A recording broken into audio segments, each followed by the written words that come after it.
जनाब बंगाल तो दूर की बात, पूरे भारत में तो आप ही बैठे हुए हैं ना, 303 आपके लोकसभा के मेंबर हैं, तो आप पूरे भारत को दो ना पहले वो पैकेज कि नहीं हम बंगाल में आ रहे हैं, हम ये बंगला बना देंगे, हम वो बंगला बना देंगे, हमें कोई बंगला नहीं चाहिए, हमको नहीं चाहिए सोनार पोनार बंगला, हमें सिर्फ गरीब लोगों के सर पर बंगला दे दो, उनके सर पर छत दे दो, उनके सर पर ईमानदारी से टीन दे दो, उनको इज्जत के साथ जीने दो, मुसलमान को मुसलमान बनकर जीने दो, हिंदू को हिंदू बनकर जीने दो, बंगाली को बंगाली बनकर जीने दो। हम यही चाहते हैं, हमको तुम्हारा ऑफर नहीं चाहिए। बंगाल के लोगों, आपकी धरती पर जालिम आया हुआ है, दंदना रहा, इसलिए दो दमन करो, उनका दमन करो। और दमन करना मोहम्मद रसूलुल्लाह का पैगाम भी है। असादु दमन मठेश्वर्य गुणन्वितहा अश्वमा शुगमारूहा, तेज रफ्तार सवारी पर बैठकर वो दुश्मनों का दमन करेंगे। क्या आपके बंगाल में दुश्मन नहीं आया? क्या आपके बंगाल के अंदर करप्ट लोग नहीं आए? क्या आपके बंगाल के अंदर से आप जो मांस खाते हैं उसके ऊपर पाबंदी लगाने वाला नहीं आया? क्या आपके बंगाल में मदरसे में ताले लगाने वाले नहीं आए? क्या आपके बंगाल में आपके सर से टोपी उठाकर फेंकने वाले नहीं आए? आ चुके हैं, वो आज से अपना जाल बिछाना शुरू भी कर दिया। भारत के, मेरे बंगाल के और वारी बस्ती के मुसलमानों, मेरा मकसद और मेरा मतलब, मेरा इशारा भी आप जानते हैं, इसीलिए मैं आप लोगों से ये कहना चाहता हूँ, आप लोगों से ये गुजारिश करना चाहता हूँ कि खुदारा आप ऐसे जालिम ताकत को कुर्सी इक़्तिदार पर आने मत दें। आपके नबी ने भी आपसे कहा था, उन्सुर अखा का जालिमन और मजलूमन। ए बंगाल के लोगों, ए बिहार के लोगों, जालिम को जुल्म करने से रोको, जालिम को जुल्म करने से रोकेंगे तो उसकी मदद हो जाएगी। और आप उनको कैसे रोक सकते हो? अगर वो क़यादत करना चाहता है, अगर वो कुर्सी पर बैठकर हुक्मरानी करना चाहता है, तो आप उसको कुर्सी पर बैठने मत दो।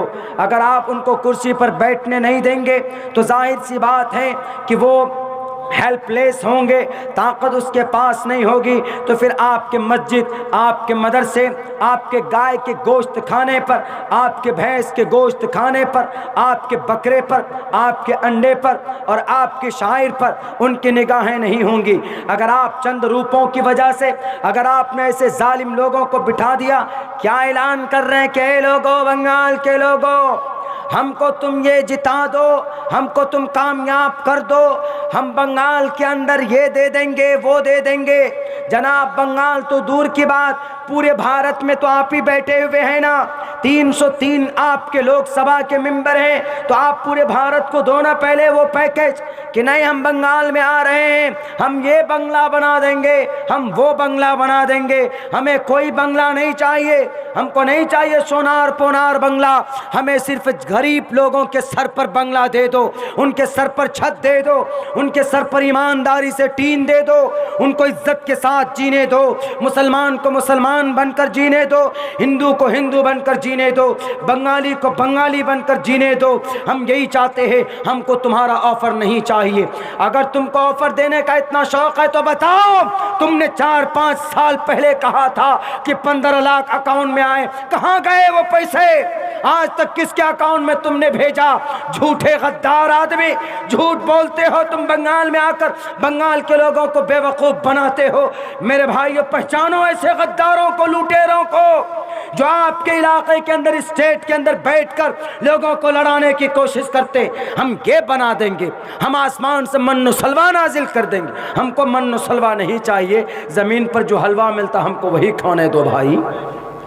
मेरे भाइयों, मेरे साथियों, जालिम अगर आ रहा है, कोई भी हो जालिम, अगर आपको, आपके सामने में आप खुद जानते हैं कि जालिम कौन, अगर जालिम लोग आता है तो उसको रोकने की कोशिश कीजिए। अगर आप उनको नहीं रोकिएगा तो फिर पता क्या हाल हो रहा। आसाम के अंदर क्या हुआ, मदरसे बंद किए जा रहे हैं। आसाम के अंदर NRC धर्म के नाम पर, वहाँ पर कितने हिंदू भाइयों का नाम छट गया था NRC में? 14 लाख हिंदू भाई का। और मुसलमान का, कितने मुसलमानों का नाम चटा था? 6 लाख ओनली। वो सोचे थे उल्टा, हो गया उल्टा। वो सोचे ये थे कि जो आसाम में जो बांग्लादेशी मुसलमान है, तकरीबन, तो इनका अगर एनआरसी हम कराएंगे तो 14 से उनका टारगेट यही था कि 14 से लेकर 19 लाख मुसलमानों का नाम छट जाएगा। जब नाम 19 लाख मुसलमानों का छट जाएगा तो इलेक्शन के अंदर इनका वोट कम हो जाएगा, हिंदू भाइयों का बढ़ जाएगा, हम टोटल हिंदू का वोट लेकर हम कामयाब हो जाएंगे। ये मकसद था उनका। लेकिन हम बोलते हैं ना, हम आजकल तो काफ़ी हम बोल रहे हैं कि अल्लाह की लाठी में कभी आवाज़ नहीं होती, बहुत ज़ोर से लगती, इतनी ज़ोर से लगी है आसाम वालों को कि अब वहाँ पर मामला उल्टा हो गया। जब एनआरसी शुरू हुआ वहाँ पे 1965 से ही एनआरसी वहाँ पर लागू किया गया था, 1965 में। तो जब एनआरसी शुरू हुआ तो नाम जब छटने शुरू हुए तो हिंदू भाइयों की एक लंबी तादाद खड़ी हो गई, 19 लाख लोग हिंदू भाई, उनमें से भी काट छांट करके इधर उधर करके 14 लाख फिर भी हिंदू भाई उनका नाम एनआरसी बने। अब जब मुसलमान की बारी आई, धोखा की गिनो मुसलमान कितने, देखा कि मुसलमान तो बहुत कम है, 6 लाख है, और 6 में से भी अब 4 ही लाख बच गए। अब करें क्या, फंस गए वो। अब इन 14 लाख हिंदू भाइयों को क्या करें, इनको कहाँ भेजें। तो अब इन्होंने इनको सूझा कि नहीं भाई, अब तो उल्टा फंदा लग गया है गले में, अब इस फंदे को कैसे निकाला जाए। तो अब उन्होंने बिल पास किया, क्या, citizen amendment act, CAB cap, citizen amendment bill, पहले बिल था, ये बिल पास किया। इसका मतलब होता है एनआरसी में अगर किसी का नाम छट जाए तो दोबारा से उसको हिंदुस्तान के अंदर दोबारा से उसको नागरिकता पाने के लिए इसी कानून का इस्तेमाल होता है। तो अब उन्होंने सोचा कि ये कानून अगर हम बना लेते हैं तो आसाम में जितने भी हिंदू भाई छटे हैं तो वो इस कानून की मदद से दोबारा उसको आसाम में रहने की अनुमति दे दी जाएगी। रही बात मुसलमानों की, अब सबका नाम तो था उस बिल में, उस एक्ट में, सिर्फ मुसलमान का नाम नहीं था जी। यानी अब जो 5-4 लाख मुसलमान रह गए, अब वो मुसलमान भी अगर दोबारा नागरिकता लेना चाहें आसाम के अंदर तो उनको नागरिकता दोबारा नहीं मिल सकती। इसी भेदभाव की वजह से हम लोग CAA NRC का प्रोटेस्ट कर रहे थे कि NRC कराइए, आप CAB लाइए कि CAA लाइए, हमको उससे सरोकार नहीं, लेकिन जो कानून हिंदू के लिए बनेगा वही कानून मुसलमान के लिए भी बनेगा।